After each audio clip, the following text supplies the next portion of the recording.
وأزواجه وذريته وآل بيته ولمن دخل في بيته أجمعين.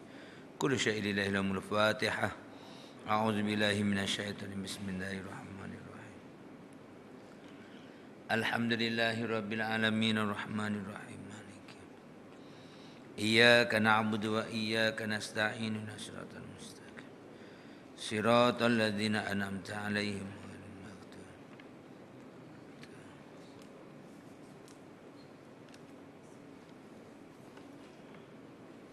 أعوذ بالله من الشيطان. بسم الله الرحمن الرحيم.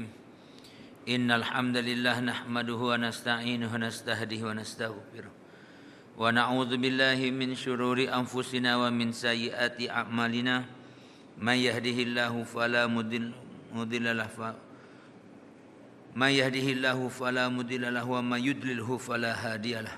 أشهد أن لا إله إلا الله وأشهد أن محمدا عبده ورسوله. نصلي ونسلم على النبي المصطفى وعلى آله وأصحابه ومن تبعهم بإحسان إلى يوم الدين.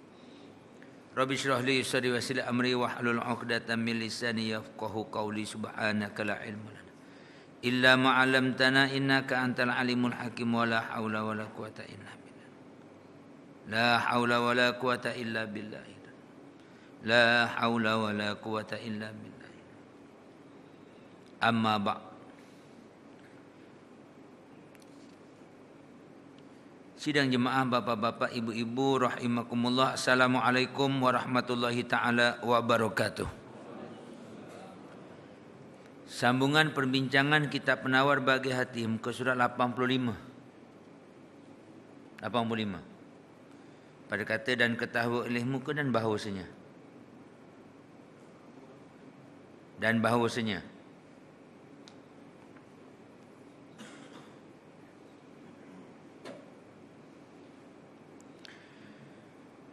Qala al-musannifu rahimahullahu ta'ala wa nafa'ana bi'ulumihi wa bi'ulumina fid dharaini amin.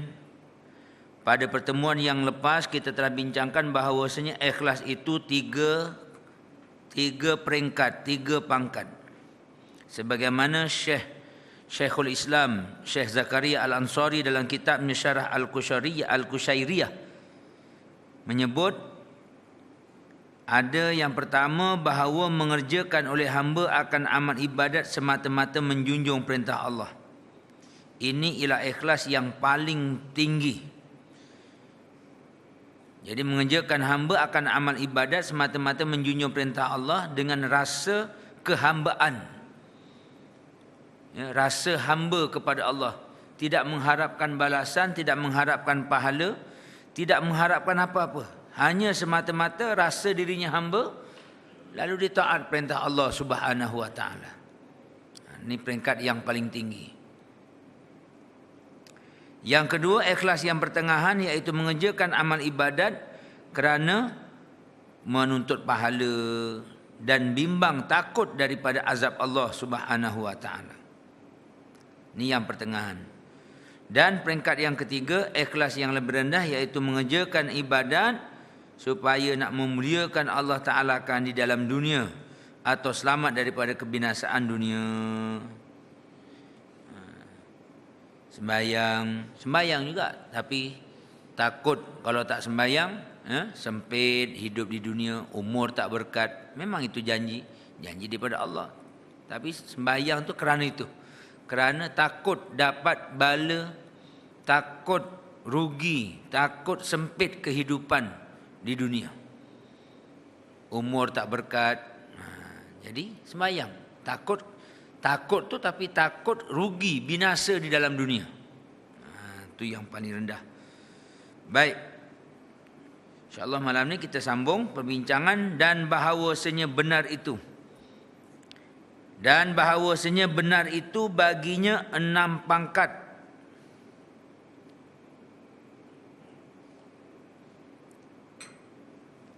Barang siapa sampai ia pada sekaliannya akan pangkat yang sempurna, nescaya patut dinamakan, layak dinamakan akan dia dengan siddiq. Artinya yang banyak benar, yang sangat-sangat benar. Pangkat yang pertama, pangkat benar yang pertama, iaitu benar pada perkataan dan pada segala kelakuan. Benar pada segala perkataan dan pada segala kelakuan. Ini benar yang pertama. Perkataan dia benar dan kelakuan. Kelakuan, sifat, akhlak. Yang dalam hati menepati sebagaimana apa yang telah dikatakan. Sifat dia, kelakuan dia dengan perkataan dia betul. Kita bimbang hari ini, sebagaimana dalam surah As-Saff menyatakan, kabura maqtan indallahi an taqulu ma la taf'alun. Besarlah kemurkaan Allah jika kamu berkatakan apa yang kamu tidak katakan. Apa yang kamu perkatakan tidak kamu lakukan. Kamu cakap tapi kamu tak buat. Ini kabura maqtan indallah. Sebesar-besar kemurkaan di sisi Allah Subhanahu wa taala. Baik, yang kedua benar pada niat. Benar pada niat. Dan iaitu apa benar pada niat? Bersih padanya pada niat oleh yang menyeru kepada kebajikan. Artinya tiada bercampur sama sekali dengan yang menyeru kepada kejahatan. Maka jika ada padanya campuran, yakni yang bukan kerana Allah Ta'ala, maka sesungguhnya telah luputlah oleh benar pada niat. Dan yang kedua ini, peringkat yang kedua ini, kembalilah ia kepada ikhlas. Jangan bercampur. Dalam niat itu suatu kehendak, suatu dorongan kepada kejahatan. Jangan ada bercampur. Kena bersih. Semata-mata kebaikan dan kebajikan. Tidak ada bercampur. Hari ini kadang-kadang ada lagi bercampur. Dalam ibadat, dalam kebajikan masih ada lagi. Sikit-sikit tu, tak banyak pun sikit ada niat campur. Sebab itu latihan orang-orang pesantren ni, santri-santri ni, di amalan disertakan dengan mutih tu. Amalan disertakan dengan mutih. Tujuannya nak bersihkan kehendak. Dalaman tu nak bersihkan. Tempat kita kuranglah. Ini banyak di Jawa Timur. Ya, di Jawa Timur banyak. Di pesantren-pesantren sana banyak. Siapa yang biasa ke sana campur, insya-Allah tahulah kenapa. Kalau puasa tu, kalau amalkan, buat amalan ayat-ayat untuk itu, untuk ini, perubatan ke apa semua, disertakan dengan mutih. Mutih ni makan nasi, tempe, tahu. Atau nasi-nasi saja. Atau tempe-tempe saja. Atau tahu-tahu saja.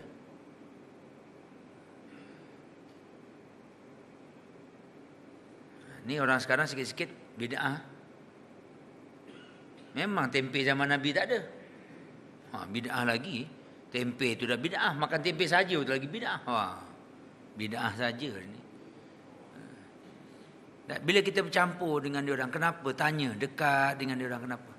Jadi amalan-amalan ini, amalan kadang-kadang baca ayat ni, dipuasakan ayat ni, disertai dengan bersihkan makanan. Supaya apa? Tadi.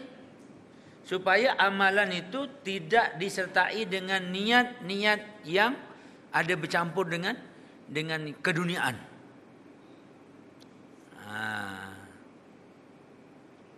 Sebab tu jadi kiai-kiai kata, okey, ni amalkan ayat ni untuk ini. Tapi di waktu yang sama kena mutih. Kena mutih tu nak bersihkan dalaman. Supaya amal tu lillahi ta'ala. Amal tu lillahi ta'ala. Jadi nafsunya tu diturunkan. Kehendak nafsu, kehendak dunia tu diturunkan. Tak ada keinginan. Kalau ada pun memang ada, tapi ibarat tidak semaksimal.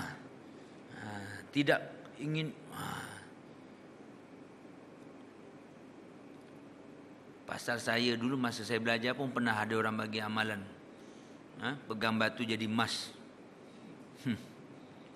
Tapi memang disuruh puasanya 16 hari serta dengan mutih.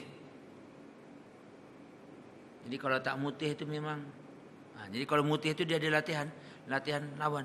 Jadi dah tu.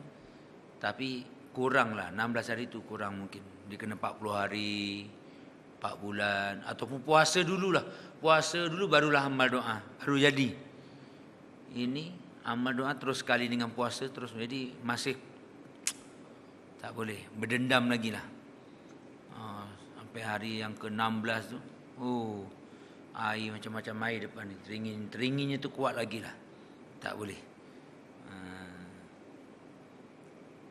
Amal doa nubuah saja, doa nubuah.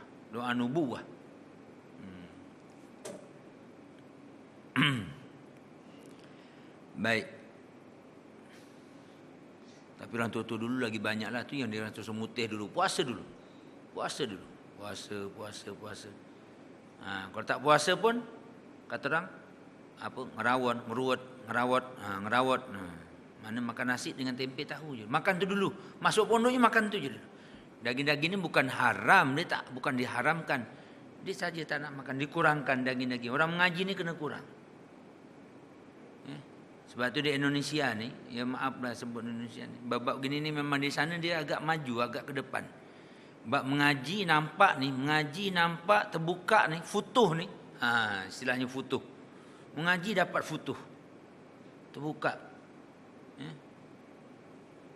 Mengaji sikit tapi terbuka banyak. Allah Ta'ala buka hijab. Tempat kita ni ngaji kadang-kadang banyak juga. Banyaklah mengaji. Dalam mengaji sikit. Kadang-kadang mengaji sikit. Terbukanya lagi sikit. Waktu lambat sikit. Mengaji dah lah sikit. Terbukanya pula sikit. Kalau di sana mengaji tu dah lah banyak. Dia ada banyak tempat yang mengaji istilahkan dengan mengaji kilatan. Penamat kitab. Nama kitab. Baru-baru ni kami ikut Faraid ni orang belajar 6 bulan, 7 bulan, 6 bulan, 3 bulan, 4 bulan, 1. Tapi baru ni kita boleh buat 4 hari Faraid ni. Sampai bab munasakhat tu 4 hari. Ada pelajar yang boleh. Nak katanya ada pelajar yang boleh dapat 100%. Bila soalan boleh dapat 100%. 4 hari. Saya mengaji Faraid ni 4 kali tamat. 4 kali tamat tapi pun masih lagi. Ilmu Faraid bayangkan. Peringkat ibtidai saya mengaji sekali. Peringkat senawi saya mengaji sekali. Di pondok Patani mengaji sekali. Kitab tamat. Lepas tu masa sebelum pergi Azhar tu ngaji lagi sekali. Di Azhar ngaji lagi. Tapi bila dah tinggal 2-3 tahun lupa habis. Mana tawafuk, tabayun apa semua habis lupa sekali. Bahagian-bahagian tu. Bahagian-bahagian tu. Kalau bukan bercampur 5-6 orang ni dapat berapa, ni dapat berapa. Nak ingat Masya Allah. 1/2, 1/3 yang mana mahjub apa semua kan. Contoh. Tapi dia orang boleh buat. Nahu sorof. Ada yang boleh buat 4 bulan boleh baca kitab. 4 bulan. Kalau kita di pondok ni kadang-kadang 6 tahun. 6 tahun tu tak boleh baca lagi kitab yang tak ada baris. Tapi dia orang boleh buat 4 bulan. Baik, ini yang dikatakan mengaji, belajar dengan niat bersih hati. Niatnya bersih, hatinya bersih, dia hasilnya berganda. Kalau buat dengan hati yang bersih dan dengan hati yang fokus. Istilahnya sembahyang khusyuk. Sebab tu ulama sebut kan, sembahyang khusyuk dengan sembahyang tak khusyuk pahalanya lain. Pahalanya berbeza. Orang sembahyang khusyuk dengan orang yang tak sembahyang, orang sembahyang tapi tak khusyuk, bukan tak sembahyang yang khusyuk. Hari ni khusyuk juga tapi khusyuk tak sembahyang. Tak jadi. Ni sembahyang yang khusyuk. pahalanya lebih daripada orang yang sembahyang dalam keadaan tidak khusyuk. Kenapa? Apa khusyuk? Maknanya fokus. Maknanya kalau mengaji itu, kalau buat kerja ibadat dengan hati, dengan seronok, ini mempertingkatkan hasilnya. Begitu juga kalau mengaji. Mengaji dengan ikhlas, mengaji dengan hati yang seronok, dengan hati yang manis ni, ya, dengan kesungguhan, maka hasilnya akan lebih. Yang ni kena bersihkan hati. Baik, sebab tu di sini peringkat yang kedua benar pada niat, dan iaitu apa benar pada niat? Iaitu bersih padanya pada niat. Bersih apa? Bersih padanya oleh yang menyeru kepada kebajikan. Artinya tiada bercampur dengan yang menyeru kepada kejahatan, iaitu syaitan dan nafsu dan keduniaan. Jangan campur. Sikit pun jangan campur. Baik mengajar, baik mengaji, jangan campur dengan keduniaan. Jangan campur. Mengaji, belajar, niat semata-mata kerana menuntut redha Allah Subhanahu wa taala, nak buangkan kejahilan. Nak buangkan kejahilan, nak ilmu, nak tahu agama. Bila dah tahu agama, dah belajar, nak faham. Mohon Allah Ta'ala, mohon pada Allah nak faham. Allahumma faqihna fid din. Mohon. Man yuridillahu bihi khairan yufaqihu fid din. Jadi minta faqih. Faqih dalam agama ni setelah ta'allum, setelah belajar. Takkan faham melainkan dengan ta'allum. Tidak datang faqih, tafaqquh fid din melainkan dengan ta'allum. Tak dapat ta'allum, tidak sempurna ta'allum melainkan dengan takalluf. Ta'allum takkan berjaya melainkan dengan takalluf. Apa takalluf? Berat, mujahadah, penat. Waktu ta'allama ya ta'allamu ni wazan takallafa ya takallafu. Wazan tafa'ala, adanya mujahadah, adanya berat, adanya pengorbanan. Kena korban, barulah ada ta'allum.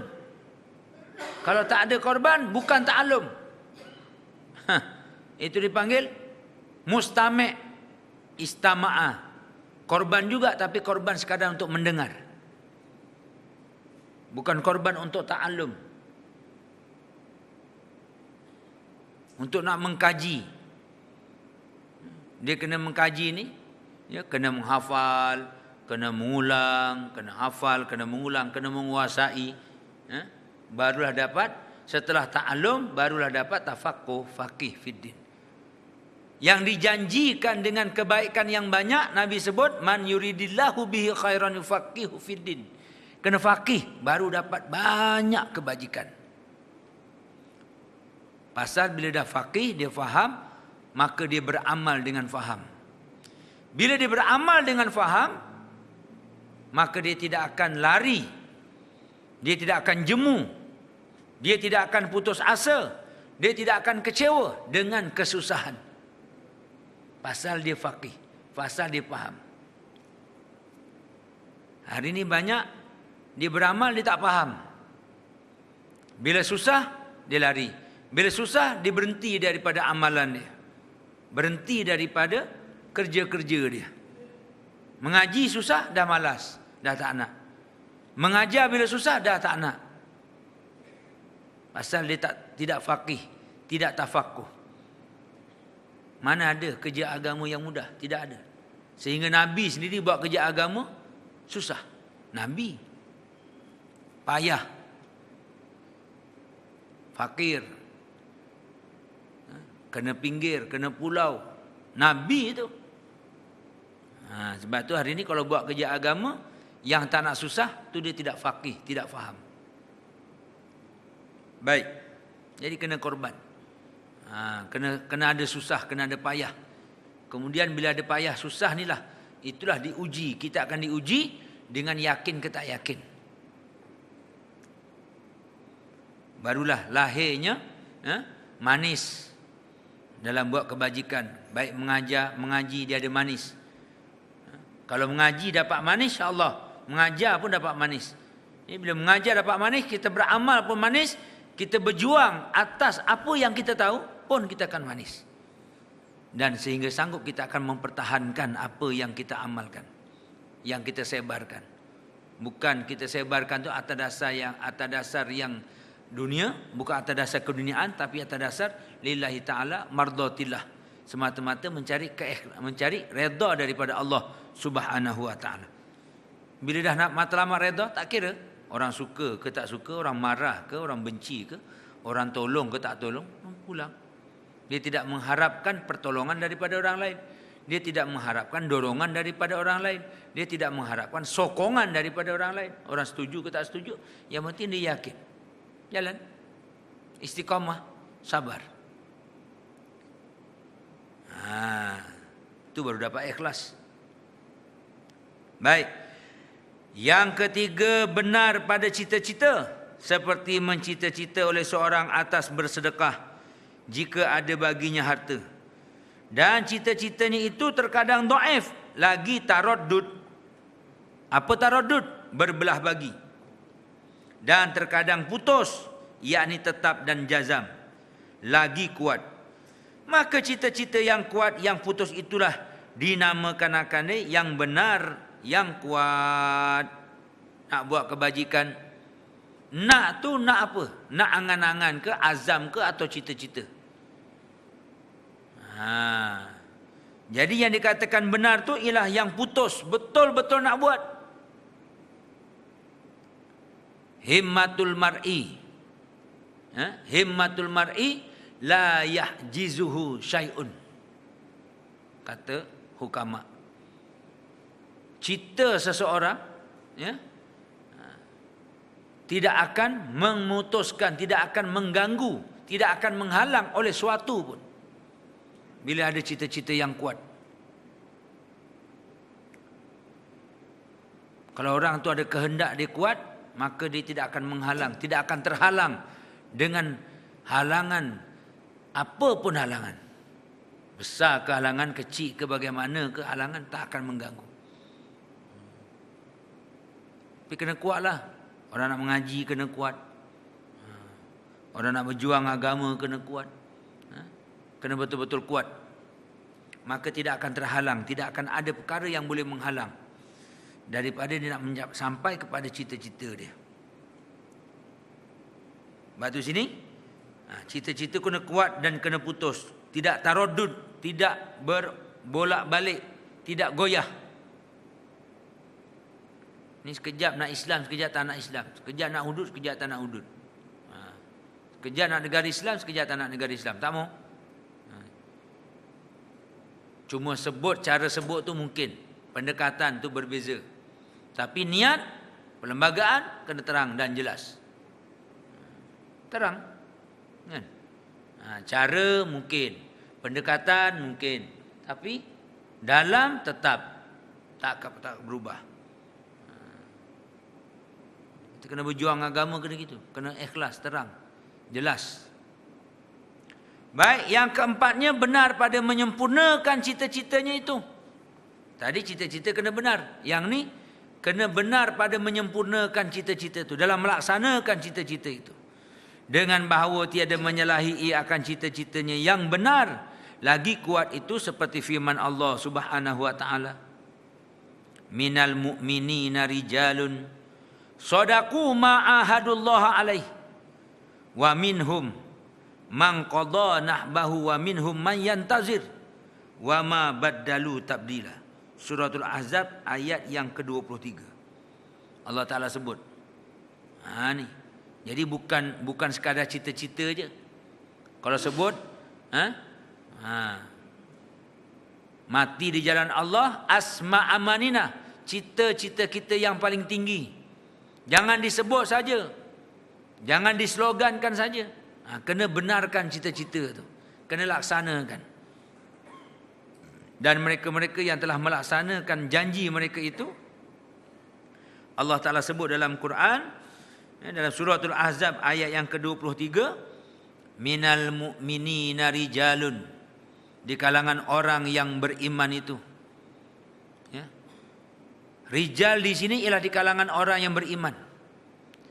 Sekadar muslimin saja, sekadar mengucap saja belum. Dia tak mampu. Sebab Allah Ta'ala sebut minal mu'minina. Di kalangan orang yang beriman akan ada rijalun, pemuda-pemuda yang sanggup. Tapi didokong, didasari dengan iman kepada Allah Subhanahu wa Ta'ala. Iman itu penting. Iman itu melaksanakan tuntutan kalimah la ilaha illallah Muhammadur Rasulullah.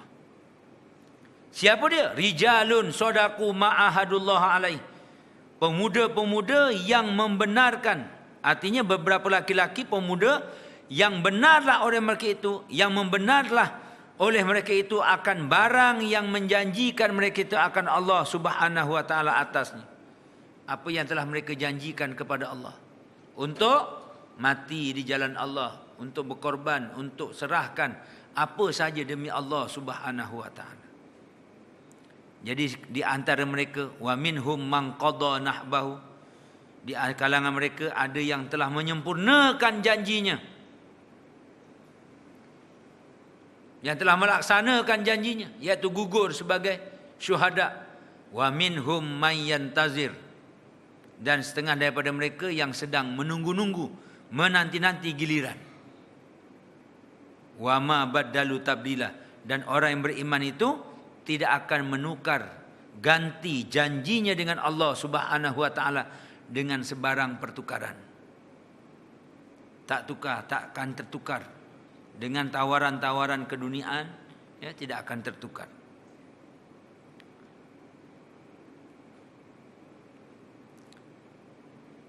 Tapi ingat dalam waktu yang sama, wala tatamannau liqa'al adu wa idza laqitumul adu fathbutu. Jangan kita tak sabar-sabar, tak sabar-sabar nak cari dengan mencari musuh. Jangan. Tunggu. Nanti bimbang bila datang arahan, datang janji, datang perintah, takut lari dah pula nanti. Jadi jangan. Sekarang bersiap diri. Persiapkan diri. Waktu hari ini ada latihan berkuda, ada latihan memanah. Tak apalah, siapkan. Jangan sampai peringkat nanti memanah dah diharamkan, payah pula. Paintball dah kena lesen lah. Paintball. Dulu paintball boleh, tak ada masalah. Sekarang dah kena ambil lesen. Memanah pun takut tak lama lagi kena ambil lesen. Dulu ada larangan dulu, tak boleh simpan di rumah, tak boleh simpan parang panjang. Sekarang masih lagi ke? Tak boleh simpan parang panjang. Tengok kalau dah berlaku macam di Myanmar, Myanmar jata tak ada akhirnya. Tengok, mati, berdepan pun mati, lari pun mati. Baik kita mati berdepan. Baik kita mati berdepan. Orang nak mati berdepan ni kena isti'dad, kena bersedia. Kena bersedia. Paling kurang. Boleh melatih parang, boleh hayun parang, boleh hayun lah. Nak kata mahir, macam cerita kungfu apa semua tu payah, nak perlu latihan. Paling kurang beranilah hayun. Ini kalau nak hayun pedang, hayun parang pun tak berani, payah. Nak angkat cangkul pun tak larat, payah. Dalam Quran sebut tu, wa a'iddu mastata'tum min quwwah. Tak boleh, itu perintah Allah. Kan? Paling kurang. Kalau dah boleh, ya, dengan main pedang apa semua itu lagi baguslah, silalah. Tapi paling kurang tu jangan sampai nak angkat pedang pun, nak angkat parang pun tak larat, tak mampu, takut, tak berani, kekok. Nak pegang parang pun tak boleh, tak tahu nak pegang kat mana. Itu tak ada cita-cita langsung lah tu. Kena bersiap lah. Kena bersiap.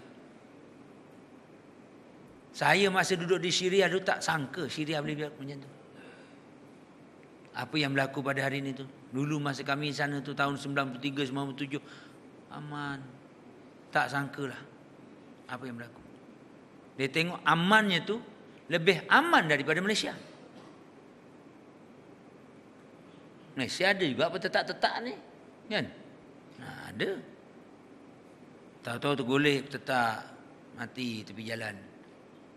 Sana masa tu dia katakan tak ada lah, tak dengar. 4 tahun tu tak ada lah. Semua Arab.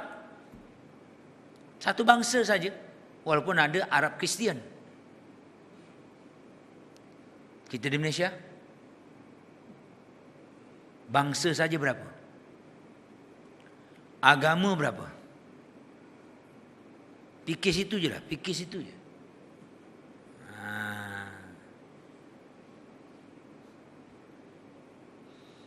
Baik. Mati orang semua mati. Itu je nak ceritanya, mati semua mati. Tapi biarlah kita ni mati dalam keadaan mulia. Mati dalam keadaan berdepan mempertahankan agama. Wal'iyadu billah. Bukan kita nak minta. Lepas tu kita dah beritahu banyak kali hadis Nabi ni. La tatamannau liqa'al adu. Jangan bercita-cita, jangan berangan-angan bila. Dah jangan. Jangan.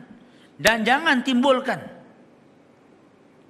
Tetapi bila Nabi sebut wa idza laqitumul adu fasbutu.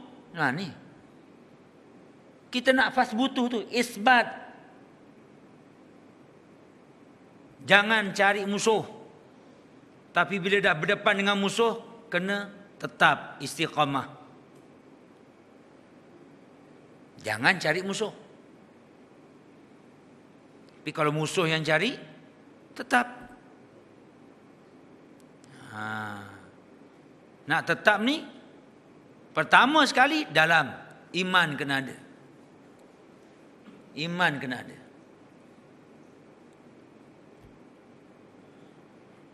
Kalau iman ada, dengan pelepah tamar pun sanggup berdepan. Tapi kalau iman tak ada, dengan M16 pun cabut. Dengan kita kebal pun lari. Dia dah dalam kita kebal tu, dia boleh lari lagi dalam kita kebal. Kalau iman tak ada. Tapi kalau iman ada, dengan pelepah tamar, dengan pelepah kelapa sawit, insya-Allah sanggup berdepan. Iman ada. Tengok tentera Omar Mukhtar, tengok. Sanggup diikat berdepan dengan kereta kebal ni. Dia pun buat kereta kebal juga, ikat lutut ni. Sanggup berdepan dengan kereta kebal. Pasal apa? Iman.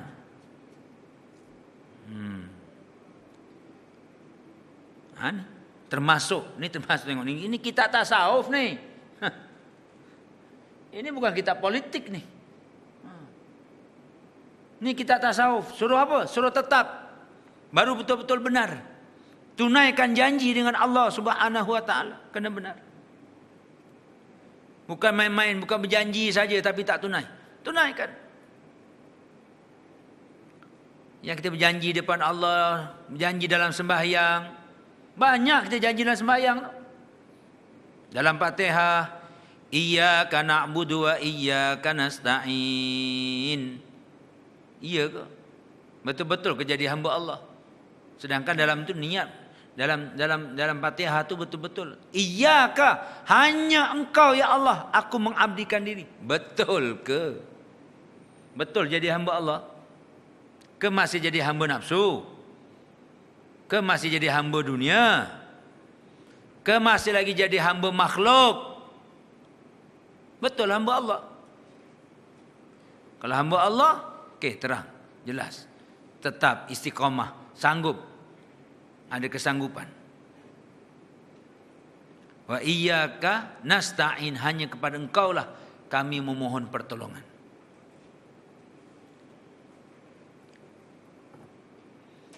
Amalkan. Anak-anak yang nak periksa ke apa ke permohonan, minta aja baca Fatihah tu boleh. Baca ketika iyyaka na'budu wa iyyaka nasta'in tu berhenti. Pegang kepala, baca doakan. Anak-anak nakal pun boleh. Isteri nakal, suami nakal boleh bacakan. Pegang kepala dia. Kalau pegang kepala dia takut dia tersedar, tak payah pegang, tiup je dari atas. Dia tahu ubun-ubun tiup. Pelan-pelan, jangan tiup kuat-kuat. Nanti terjaga. Tiup pelan-pelan masuk ke ubun-ubun, tarik pada hati dia. Buang. Niatkan tiup, buangkan sifat mazmumah. Itu anak-anak tiupkan. Iyyaka na'budu wa iyyaka nasta'in. Niatkan, ya Allah, kau buangkanlah sifat degil anakku. Kalau degil, sifat nakal dia. Tak dengar cakap dia. Buat untuk anak, untuk cucu ke siapa, buat. Lepas tu tarik ke hati dia tu. Niatkan buang sifat mazmumah. Ni saya dapat ni daripada kerabat Raja Patani di Perak. Amalan ni boleh buat. Baca Fatihah 3 kali. Pada kata iyyaka na'budu wa iyyaka nasta'in tu niatkan. Lepas tu sambung terus ihdinas siratal mustaqim siratal ladzina. Baik.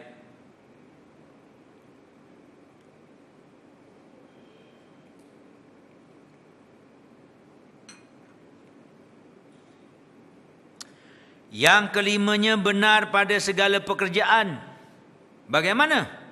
Yang dikatakan benar pada segala pekerjaan, dengan bahawa adalah ia seseorang dengan kelakuan yang tiada menunjuk ia atas sesuatu daripada yang di dalam hatinya, melainkan hatinya bersifat dengan dia, dengan benar tu.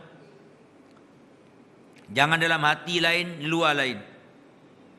Pekerjaan tu biar betul dengan apa yang dalam hati. Bermula maknanya bersamaan di dalam hati dan di luar, yakni pada perbuatan. Maka jika tiada bersamaan, nescaya tiadalah ada ia benar, bahkan terkadang adalah ia riak. Seperti menzahirkan ia akan khusyuk anggotanya. Masya Allah, zahirnya nampak khusyuk, selendangnya lagi, bukan salah selendang, maaf. Kan? Bagus, tapi jangan, nak ceritanya jangan di luar sahaja. Bertasbih bagus, tapi jangan bertasbih di tangan saja tanpa di hati. Bertasbih itu dah bagus tak? Berjubah tu dah bagus tak? Berserban bagus, berkopiah bagus. Jangan salah faham. Kamu saya kata saya perli pula ni orang serban jubah. Saya berserban jubah. Tapi dalam kita berserban jubah ni, tengok dalaman kita, hati kita tu. Dah diserbankan belum? Sudah dijubahkan ke belum? Sudah ditasbihkan ke belum? Jangan tasbih hanya di tangan, hati tidak bertasbih. Yang dikira itu di dalam hati itu. Di lidah itu untuk memancing yang di hati. Ala bizikrillahi tatmainnul qulub. Qulub, hati.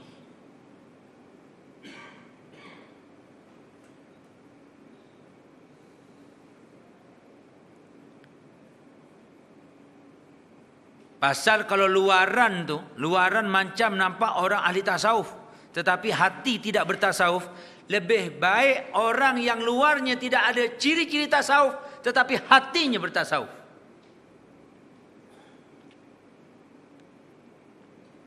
Alangkah baiknya kalau luarannya ahli sufi, ahli tasawuf, dan dalamnya lebih daripada ahli tasawuf.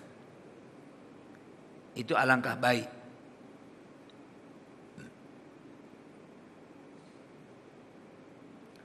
Dan janganlah dah luarnya dah tak bertasawuf, dalam langsung tak bertasawuf. Jangan.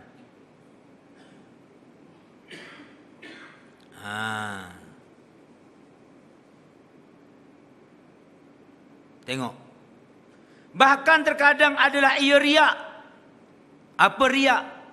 Nak mertontonkan, nak mempertunjukkan, menunjuk-nunjuk amalan itu supaya orang tahu. Supaya orang masyhurkan, supaya orang tengok. Ini bukan penyakit orang jahil ni. Ini penyakit orang alim. Ini bukan penyakit orang jahil. Ini penyakit orang alim ni. Orang jahil jarang ada penyakit ni. Nak riak-riak ni. Habis kalau gitu jangan jadi orang alim. Tak. Kena jadi alim. Kena jadi orang berilmu. Kena jadi orang ibadat. Ini termasuk amalan-amalan orang abid. Penyakit-penyakit orang abid, orang ahli ibadah. Orang yang malas ibadah nak tunjuk apa? Hah? Orang dah malas ibadat nak tunjuk apa? Tak ada nak tunjuknya. Penyakit riak ni penyakit ahli abid, orang alim. Menzahirkan ia akan khusyuk anggotanya dan di dalam hatinya supaya dipuji akan dia, akan amalannya, akan anggota khusyuknya tu, supaya orang puji dia. Ini penyakit. Jadi kena betulkan dalam. Lebih utama daripada yang di luar. Biarlah yang di luar tu ala kadar.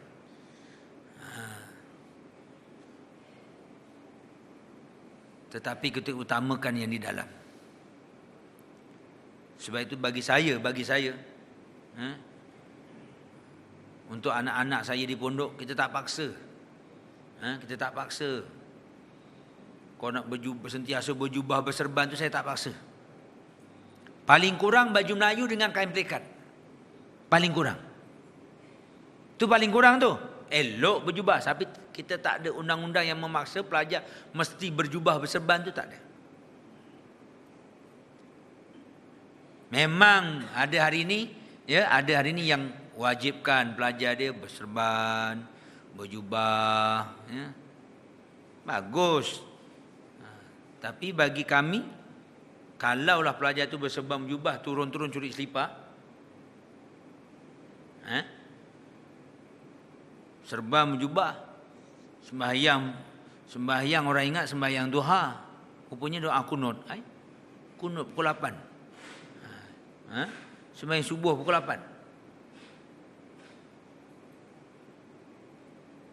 Pakai jubah serban, tapi pantang tengok duit tabung. Ini akan memfitnah pakaian orang-orang yang berpakaian dengan sunnah. Walaupun ada orang tak setuju dengan saya, tapi itulah cara kami di pondok. Saya tidaklah. Mungkin ada sebahagian tu nak image biarlah budak pondok. Tak, paling kurang kain pelikat dengan baju Melayu. Waktu orang datang tanya pakaian apa yang wajib di pondok. Paling kurang kopiah, baju Melayu, kain pelikat. Songkok hitam Ustaz. Songkok hitam saya tak benarkan. Anti songkok hitam Ustaz. Tak, songkok hitam tu pasal tak basuh. Bukan saya anti songkok hitam pasal apa-apa pakaian resmi mana-mana. Tak ada. Bak sembahyang pasal sejak beli, dulu, kini dan selamanya tak berbasuh. Maaf kalau ada yang pakai songkok hitam. Ni kalau belajar di pondok saya begitu, saya kata jangan. Maknanya kita utamakan bersih. Tetapi kalau ada songkok hitam yang dibasuh, tak apa, pakailah. Kalau yang boleh basuh. Ini saya cerita di pondok ya, maaf. Ada orang tanya, kenapa Ustaz anti sangat pakai songkok hitam? Bukan anti, tak ada, pakailah. Kalau nak pergi majlis-majlis pakai. Tapi kalau bak sembahyang, kita utamakan yang bersih. Yalah budak-budak ni pula kopiah tu campak-campak. Songkok hitam tu ada campak-campak. Kalau dia terbuka macam tu, kucing pun tidur dalam tu. Itu masalahnya. Itu contoh dari segi pakaian. Utamakan kebersihan. Orang sembahyang kan nak yang bersih. Nak menghadap Allah, utamakan yang bersih. Itu.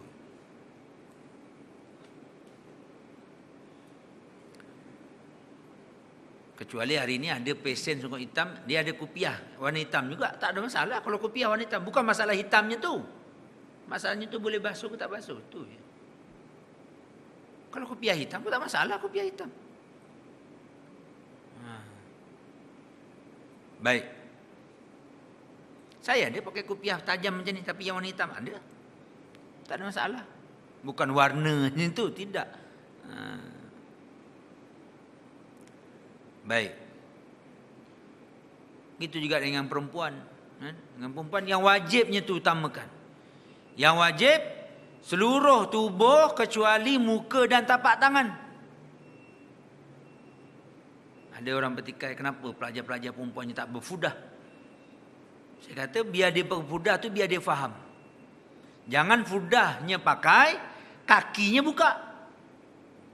Kaki tu wajib, fudah tu masih ada khilaf.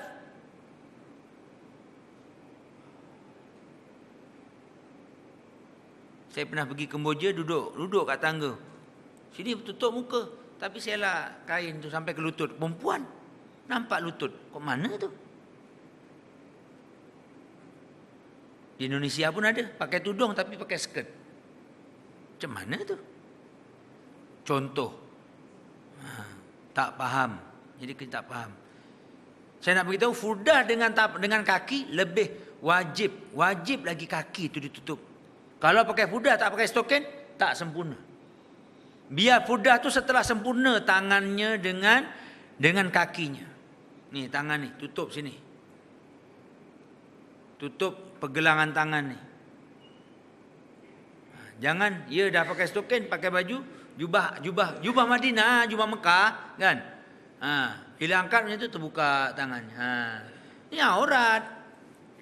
Berfudah tapi pakai jubah hitam tu kan, kain licin tu, kain mahal. Jubah Mekah tu. Perempuannya. Kau nak pakai yang lengan yang besar ni, pakai sarung tangan, tutup sini. Ni tutup ni. Ada sarung tangan sekarang ni, ada sarung tangan tu kan, tutup. Ada juga yang pakai sarung tangan depan saja. Sini pula terbuka, tangan depan tutup. Itu pun tak betul juga. Macam pakai stokin. Stokin pakai tapi sampai pergelangan kaki. Nampak pula betisnya. Tak kena juga. Biar buat kerja biar dengan ilmu.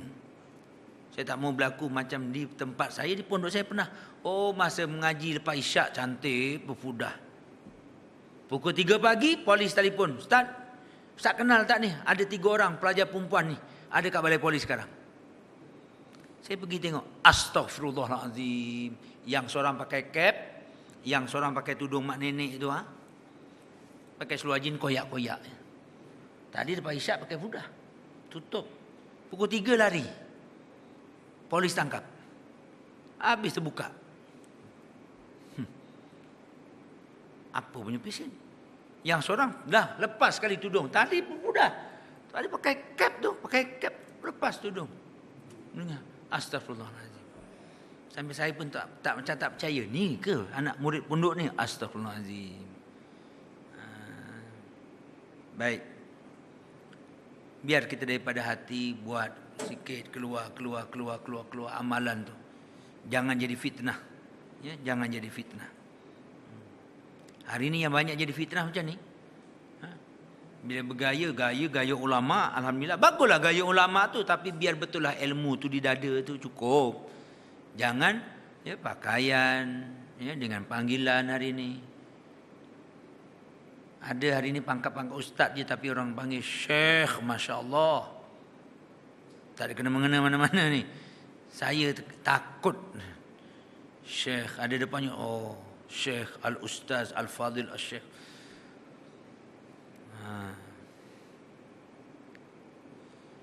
Hai, pangkat syekh ni besar. Syekh ni. Kita Arab pun tak boleh baca nak syekh mana. Lepas tu keluar mulalah hari ni. Hari ni zaman fitnah ya. Jaga-jaga. Baik.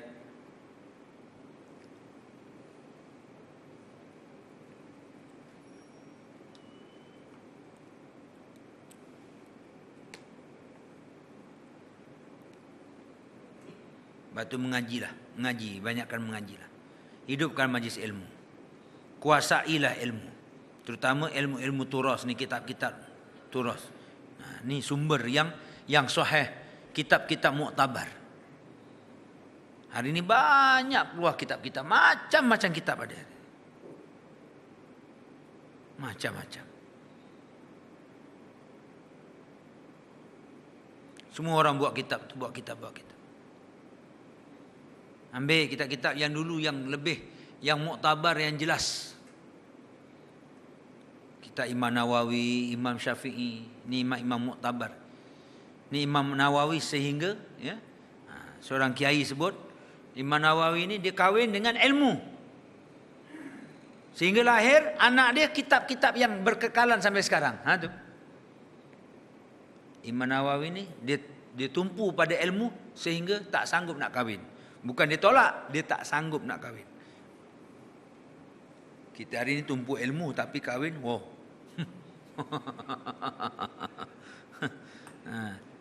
Kena ingat, tapi ada orang kahwin kerana nak buka pondok, banyak pondok. Tu jangan. Tak sama. Kan? Baik. Jangan hari ni nak kahwin saja lebih banyak tapi tak ada tempat pengajian buka pun. Biar seimbanglah. Kan? Di kereta sorong tayar satu. Boleh bawa barang banyak tapi tak boleh jalan jauh. Kereta sorong kan, orang petik sawit kan. Tapi dalam kebun je lah pergi. Boleh dia dah bawa kereta sorong tu sampai ke kilang sawit? Tak, orang tak buat. Kalau ada orang buat. Tayar dua pula, bolehlah barang banyak sikit dan jalan jauh. Motor tayar dua. Barang taklah banyak sangat tapi boleh jalan jauh sambil bawa muatan. Tayar tiga, tapi tak jauh sangat kawasan kampungnya. Kan? Motor ada roda tiga. Kalau tayar 4 dia boleh jalan jauh, muatan banyak. Gitu. Jadi siapa-siapa yang tak ada muatan banyak tak payah. Kalau sekadar nak jalan jauh je, dia kat airport tu ada satu tayar, yang tayar satu tu terus. Tu ringan terus, mana-mana boleh pergi. Jalan yang kona-kona, jalan sempit-sempit pun boleh pergi. Elok tu. Baik.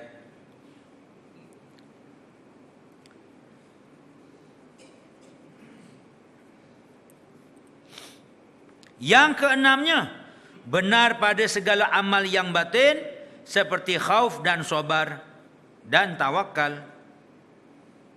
Tengok, benar pada segala amal yang batin, sifat-sifat yang batin, kena jujur.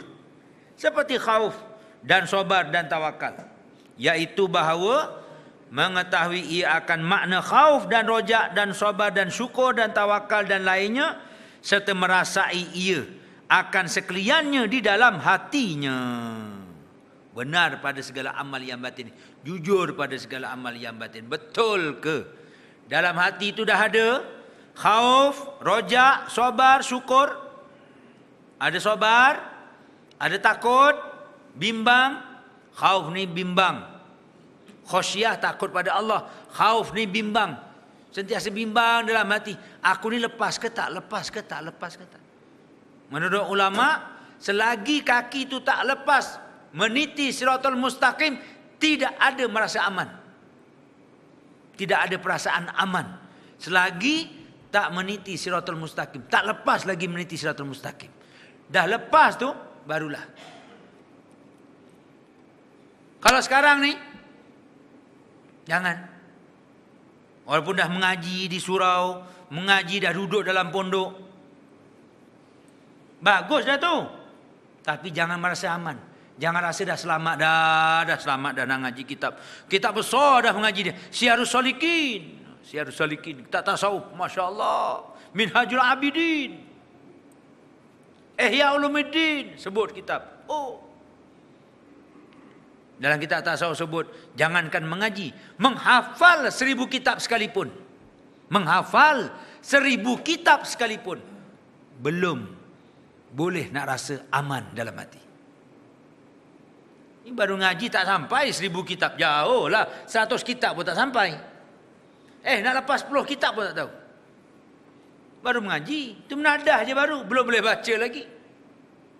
Baru menadah. Nadah saja dengar je ustaz baca. Nampak ustaz baca mudah. Cuba balik baca balik. Baca balik. Dengar ustaz baca mudah.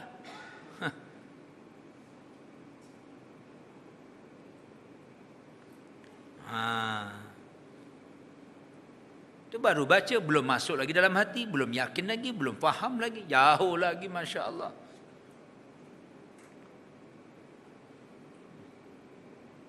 Saya dah 11 tahun buka pondok ni, bagi saya masih lagi 20% saya. Masih ada 80%. Walaupun kita tengoknya tu saya dah tak ada masa dah. Tumpulah dengan pelajarnya. Pelajar saya pula, Masya Allah, macam-macam pula. Daripada yang 6 tahun, nak fikir tu 6 tahun. Yang 7 tahun, ni dah masuk 8 tahun, ni dah masuk tahfiz. Yang tahfiz, yang tengah tahfiz.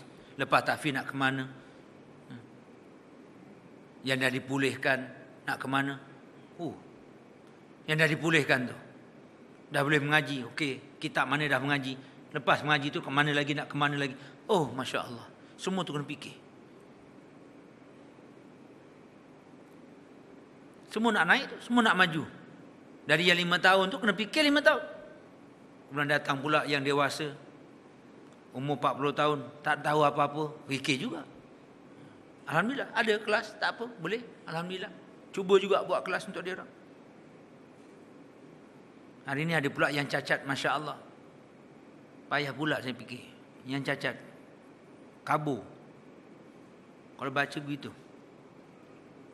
Macam mana tu? Kalau baca, tapi dah lah. Tak nampak, tak kenal huruf pula tu. Allahu Akbar. Saya kata cubalah dulu Pak suatu hari. Saya pun cubalah fikirlah. Macam mana? Buatlah. Ada 40 tak kenal huruf lagi. Umur 40 tahun tak kenal huruf lagi.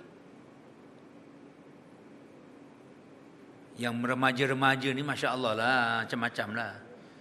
Yang remaja ni. Datang kelas ustazah belikan, guru dah belikan buku lagi. Belikan buku, hilang juga.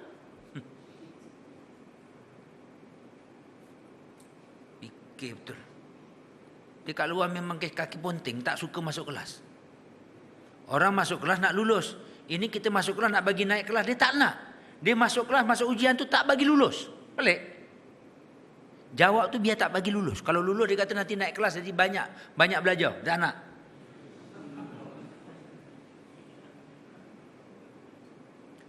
Kalau kat luar pelajar tu kena buang, dia takut. Pelajar kalau di pondok ni, kalau kena buang lagi suka.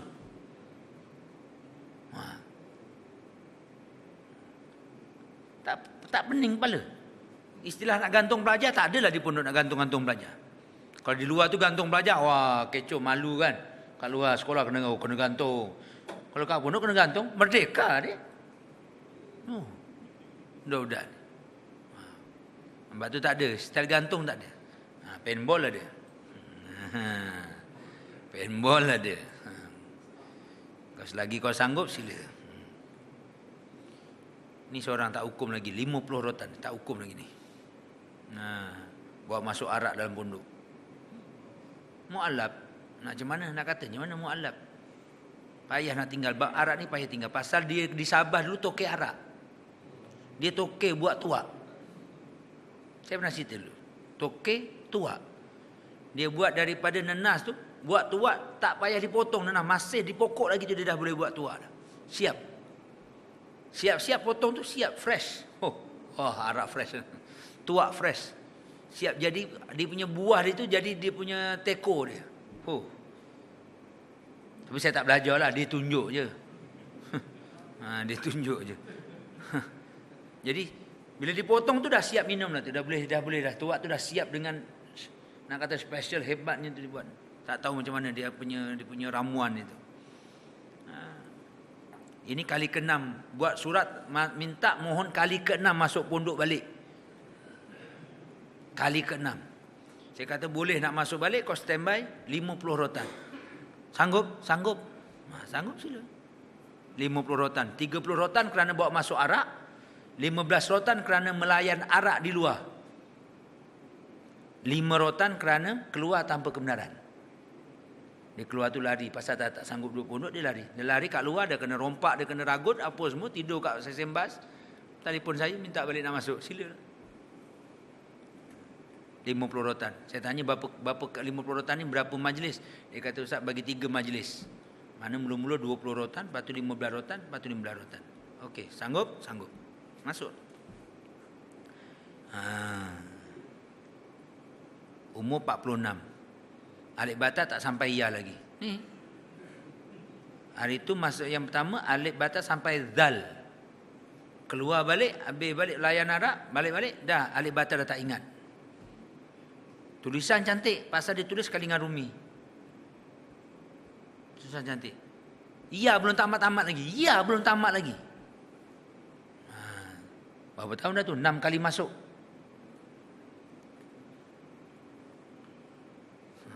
Tapi saya bagi tahu guru-gurunya, jangan risau. Bukan dia tu berjaya sampai ya baru dapat pahala. Tak ada. Bagaimana kita melayan dia susah, kita melayan dia, itulah pahala. Tak apa. Biar dia. Itu antara anak-anak yang istimewa tu. Baik. Tu nak kena? Kita semua dalam hati ni betul tak ada sifat-sifat mazmumah. Buang sifat mazmumah, yang sifat mazmumah buang. Sifat mahmudah masuk ke dalam hati. Ni. Sebab tu ilmu yang manfaat itu ialah ilmu yang semakin belajar semakin mengenal mazmumah dalam hati. Dah kenal apa? Buang. Kenal mahmudah yang dalam hati. Hiasi hati kita, diri kita dengan sifat-sifat mahmudah. Serta kenal ini sifat mahmudah. Ini sifat mazmumah yang kena buang. Itu baru kenal. Berjaya tak berjaya nak buang. Kena mujahadah. Belajar bab sabar tak sakit. Tapi bila balik dengar perkara yang kena sabar baru sakit. Kan? Masa belajar sabar sakit? Tak sakit, paling-paling pun panas telinga je lah. Keluar-keluar kasut hilang. Sabar. Masa tu sakit hati. Masa itulah nak masuk sifat sabar dalam hati. Keluar-keluar kereta kena pecah. Sabar. Redha. Bagaimana syukur, bagaimana rojak, bagaimana khauf, bagaimana tawakul. Dan bagaimana sifat-sifat mazmumah kena buang. Serta merasai ia akan segalanya, sekaliannya dalam hatinya. Artinya telah jadi segala kelakuan itu tabiat baginya. Sabar, tawakal, syukur. Tuan-tuan nak dapat sifat sabar ni, bukan boleh senyum-senyum. Dia kena mengalir sampai menitis air mata. Nak masuk sabar. Kalau tak menitis air mata belum. Dia kena sampai peringkat.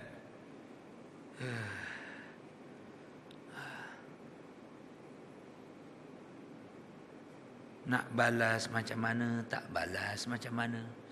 Dipikir sakit kepala, tak dipikir lagi sakit kepala. Dipikir sakit kepala, tak dipikir lagi sakit kepala. Dibalas tak habis, tak dibalas sakit. Kalau dibalas tak habis-habis. Akhirnya serah pada Allah, kembali kepada Allah. Masukkan la ilaha illallah. Senang. Kejahatan manusia tu masukkan la ilaha illallah. Jadi tak nampak orang yang melakukan kejahatan. Bukan nampak Allah melakukan kejahatan. Jangan pula macam tu. Nampak Allah takdirkan kejahatan berlaku pada kita. Mesti ada kebaikannya. Mesti ada hikmahnya. Allah Ta'ala tak buat sesuatu dengan sia-sia. Mesti ada. Yakin begitu. Kejahatan yang berlaku pada kita, kita nampak kebaikan dan kebajikan yang amat besar di sisi Allah Subhanahu wa Ta'ala. Sakit, contoh sakit kan. Allah Ta'ala bagi pahala, banyak pahala pada kita. Di antaranya dapat sifat redha, dapat qanaah, makan dah tak nak lebih-lebih, manis dah berkurang-kurang, nafsu makan dah tak banyak, dah ala kadar. Allah, banyak sangat. hati dah sentiasa ingat, mati semakin dekat. Allahu Akbar.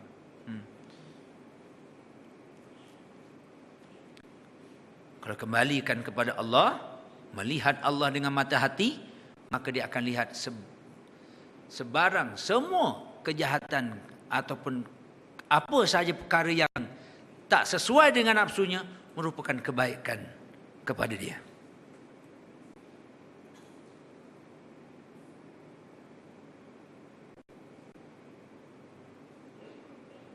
Isteri pulaukan, contoh, tak ada kena-mengena. Kalau isteri pulaukan, isteri marah, isteri belete, sabar mendengar leteran isteri itu menaikkan makom kita, mendekatkan kita dengan Allah Subhanahu wa taala.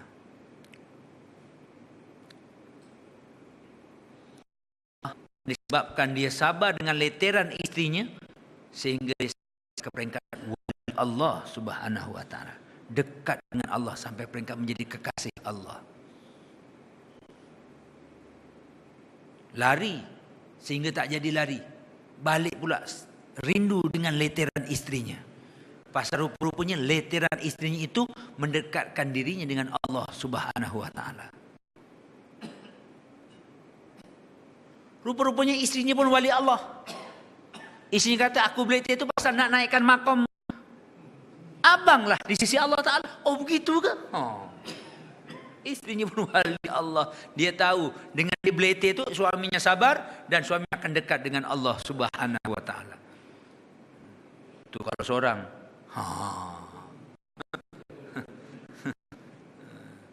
Yang seorang belete, yang seorang boykot, yang seorang Masya Allah, lagi dekat dengan Allah Subhanahu wa taala. Tapi syaratnya sabar, tabah, tenang, maniskan. Dan setiap munajat dengan Allah. Jangan nampak dia, nampak Allah. Nampak Allah. Selain nampak Allah, jangan tambah lagi cawangan. Jangan. Kalau hati itu tak nampak Allah, jangan cuba-cuba tambah. Semakin jauh nanti daripada Allah Subhanahu wa taala. Betul? Kalau dah nampak Allah, sila. Ini bukan kempen, tak ada. Tak ada. Siapa yang rasa nak nampak Allah, nampak semua itu kehendak Allah, insya-Allah. Itu latihan. Kalau ditambah lagi dengan jiran, dengan anak murid, karenah anak murid lagi, Allah.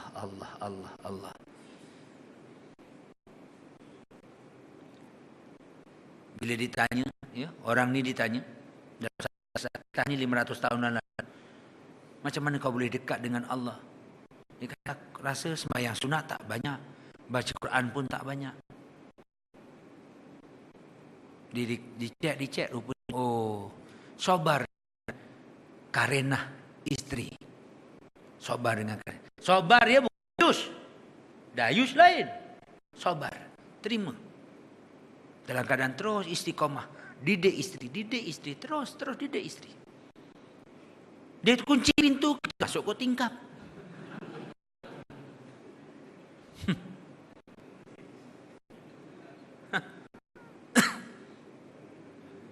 Dia kunci tingkap, kita masuk ke atas lubang tingkap. Tak ada masalah. Itu sabar, bukan dayus. Tak apa. Nak marah-marah apa? Jangan tendang pintu. Tak payah tendang pintu. Rasulullah tidur di luar. Rasulullah dikunci pintu, dia tidur kat luar. Mungkin masa zaman Rasulullah itu tingkap tak boleh buka. Hari ini kita tingkap boleh buka, masuk ke tingkap lah. Tingkap tak boleh buka, buka pintu kereta, tidur dalam kereta. Sabar. Tapi jangan dah terus. Maknanya terus juga kita mendidik. Sabar, khauf, syukur. Bersyukur ni bukan sahaja dengan kesehatan, bersyukur dengan segala apa yang Allah Ta'ala takdirkan, termasuk kesempitan, kefakiran, kesakitan, kekurangan.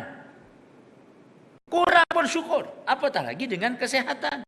Sakit pun syukur, apatah lagi dengan sehat badan. Miskin pun syukur, apatah lagi dengan kekayaan. Keseorangan pun syukur, apatah lagi dengan ramai.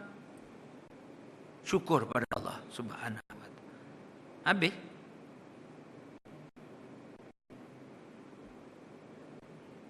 Sebab tu legenda tinju, siapa legenda tinju? Muhammad Ali. Kenapa? Tengok. Dia bukan sahaja boleh menumpaskan, tetapi dia sabar. Dia tahan dengan serangan pihak musuh. Relax, ditumbuk perut, relax. Di belas, relax. Puas hati. Orang baik hati. 12 tahun. Bukan macam dalam satu habis. Mana ketahanan, kesabaran. Ni. Tengok Rasulullah, kan? Gitulah. Rasulullah sabar. Orang baling dia, rukakan, sabar. Doakan kebaikan pula pada orang tu. InsyaAllah sambung bab yang ketujuh pada menyatakan tawakal. Allah raya, bulan depan dah puasa. Atau raya. Lepas raya 2 bulan lagi. 2 kali lagi. 2 makna 2 kali lagi baru kali. 3 bulan lagi lah. Bulan yang ketiga. Pasal bulan depan dah puasa kan?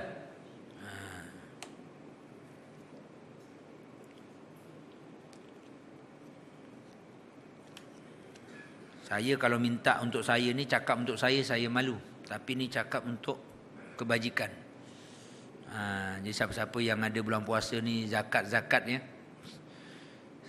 Ulu-ulu lah, sikit-sikit boleh lah, sebahagian. Pasal kami kena jelaskan sebelum raya hutang di kedai. Hutang di kedai ni ada dalam, terkini tu ada dalam 7 hingga 8 ribu lah. Hutang makanan, barang mentah. Jadi kalau ada, kami kena jelaskan sebelum raya. Usaha sikit bayar tu lah, tutup lubang, gali lubang, tutup lubang, gali lubang. Jadi kalau ada zakat-zakatnya, ini untuk makan anak-anak. Jadi kalau boleh kami nak selesaikan sebelum raya lah. Jadi bulan puasa ni kalau zakat ada, ya, untuk raya ni lebih baguslah. Kalau orang Arab ni dibayar zakat bulan puasa. Pasal pahalanya berganda daripada bulan-bulan yang lain. Dan apatah lagi kalau pergi penuntut-penuntut ilmu, Masya Allah. Saya buka ruang. Kalau untuk saya memang saya malu nak sebut. Tapi boleh buka ruang kebajikan untuk anak-anak yang di pondok tu. Saya rasa tak perlulah. Saya buka ruang. Bukan saya mohon, bukan saya minta simpati. Tidak. Saya buka ruang. Siapa yang ada zakat-zakat, boleh salurkan sedikit, insyaAllah. Wallahu'alam. Bismillahirrahmanirrahim. Wassalatu wassalamu ala asyrafil anbiya'i wal mursalin wa ala alihi washabihi ajma'in. Allahumma anfa'na ma'alamtana wa 'allimna ma yanfa'una warzuqna uluman nafi'ah. Allahumma rzuqna fahma nabiyyin wa hifzal mursalin wa ilhamal malaikatil muqarrabin. Rabbana atina fid dunya hasanah fil akhirati hasanah wa qina adzabannar. Walhamdulillahirabbil alamin. Taqabbalallahu minkum.